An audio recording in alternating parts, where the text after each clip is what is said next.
the game can see the boxing voice.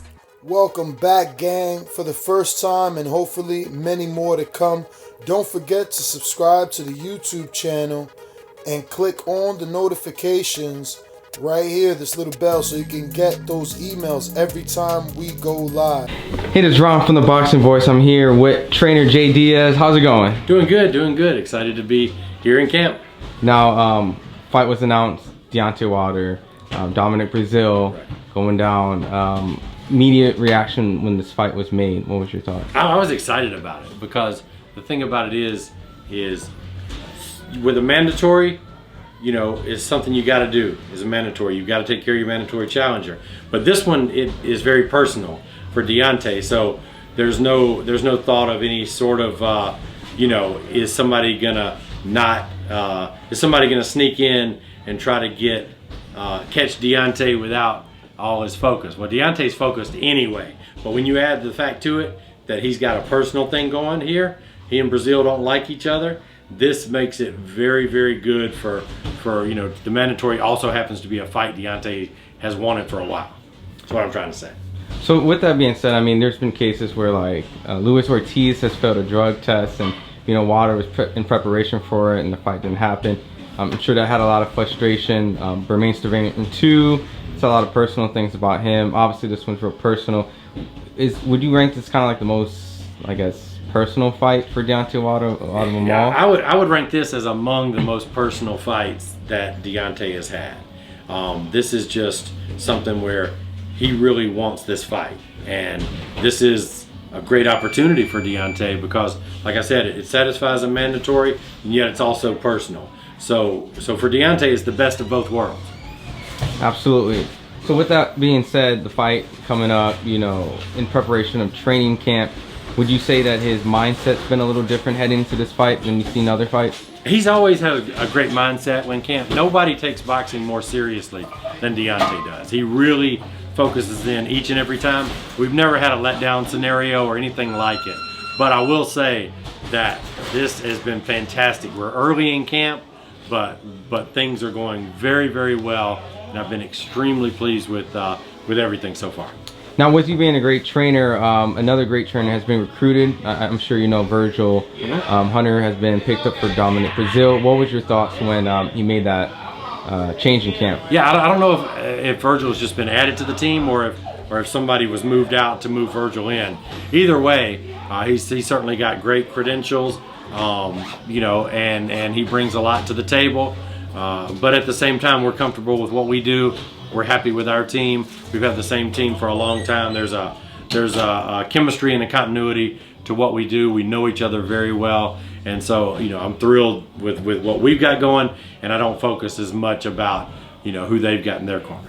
Now, just from a trainer's perspective, you know, Virgil is a great trainer. You're a great trainer. How difficult is it, like, if you just got a fighter in a situation like this, world championship level? In the amount of time, is there a lot of changes that you can really do in that time period? Typically, it takes a little bit of time. You always hear trainers say, you know, it was our first fight together. We're just getting used to each other. We're just getting to know each other.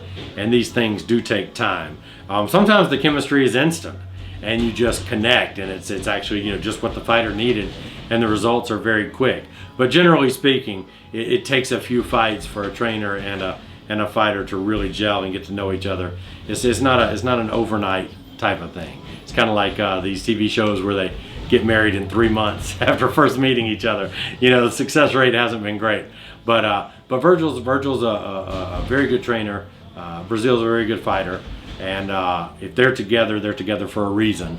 So we're expecting the best Dominic Breazeale on May 18th in New York City, in Brooklyn, at the Barclays Center. We're expecting the best guy that will be coming out of this year. That's the one we're preparing for. Now, with this being said, you know, obviously Deontay Wilder's been known as the knockout artist that he is. Is there just this constant added pressure of, you know, you and him to have a performance of a knockout after another, even the Tyson Fury fight? Many people view that as still like kind of a knockout situation where Tyson Fury... Yeah, no, I don't look at it that way. We prepare for 12 rounds regardless. And if somebody goes the distance, they don't. Deontay certainly has dynamite in both hands. And he's, I think, one of the greatest punchers in heavyweight history. I mean, look at the knockout percentages is above, I think, anybody else's.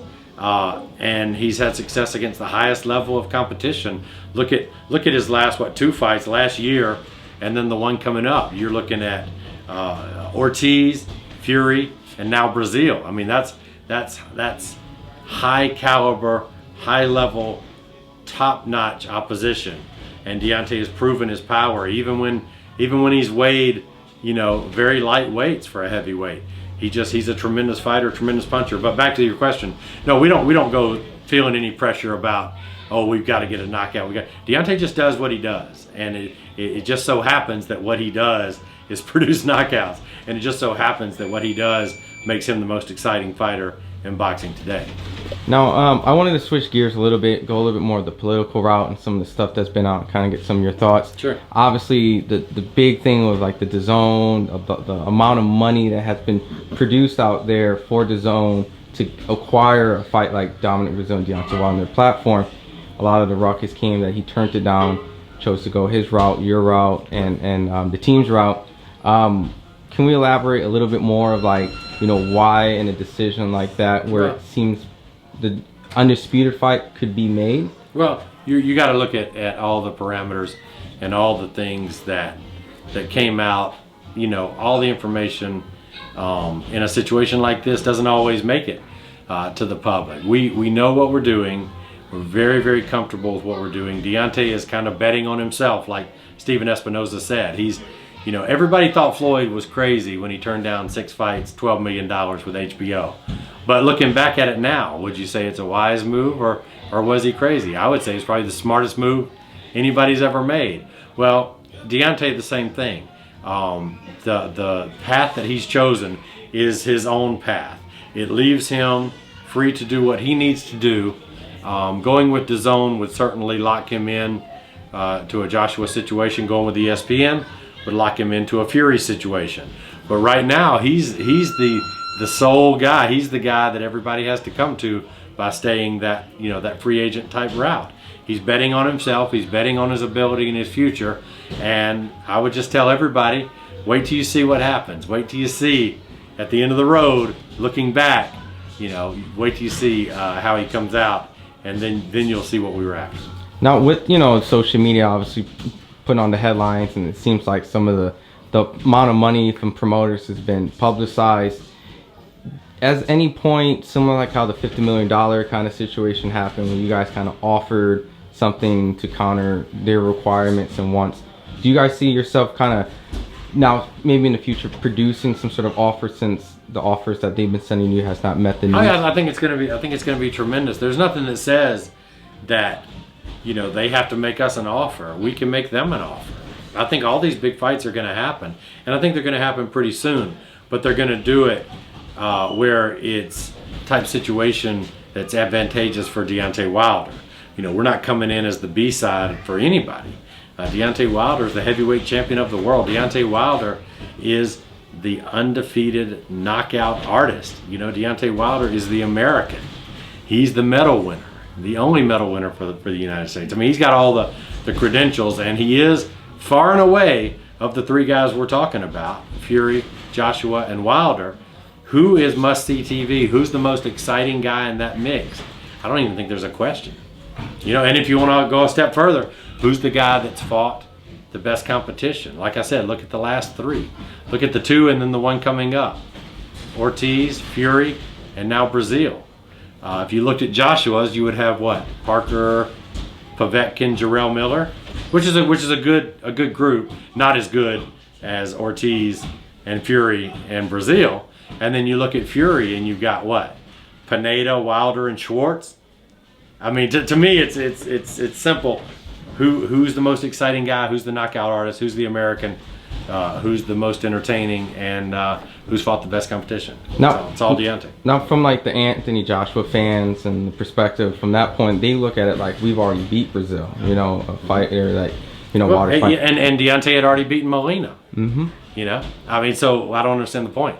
So if they want to talk about we've already beaten somebody and now you're fighting them, I don't remember them making that argument when Deontay beat Molina. and then Breazeale, and then Joshua fought him later.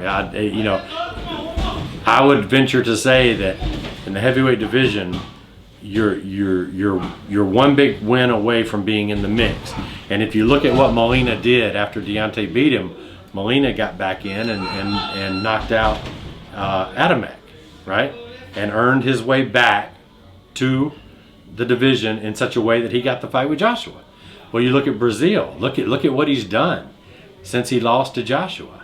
He beat the kid that everybody thought was going to be the next big thing, the Polish kid, the Nigerian Polish kid, in a war, absolute war. He came back. He knocked out Negron. He's won some good fights. He's beaten some credible guys. He's earned his way to the mandatory slot, and he's getting the shot. So you can't dismiss a guy just because he loses one match. Now, with that being said, is there pressure to, I guess, somewhat outperform the performance that Anthony Joshua did with Breazeale? Maybe beat him quicker, maybe more devastating? Is that something? I mean, Deontay may disagree with me on this. I take each fight as its own entity. We're there to win the fight. We certainly want to look great. I feel like we're going to look great. Deontay's really, zeroed in and gone what he calls back to the basics. And you're going to see just, I think, the best Deontay Wilder ever. So I don't feel any pressure to outdo anything that Joshua did. I just think Deontay's just got to be Deontay, and he'll be fine. If you enjoyed the video, feel free to hit the like, subscribe, and share. As always, if you want to support us to the next level, head over to the patreon.com/ThaBoxingVoice. We have tons of exclusive from Border Wars, from title, betting shows, the list goes on and on and on. But in addition to that, if you guys have questions for fighters, trainers, and promoters, this is where you can submit them. We will run out, get these questions answered, and put it back on the show just for you guys. Appreciate it. Peace.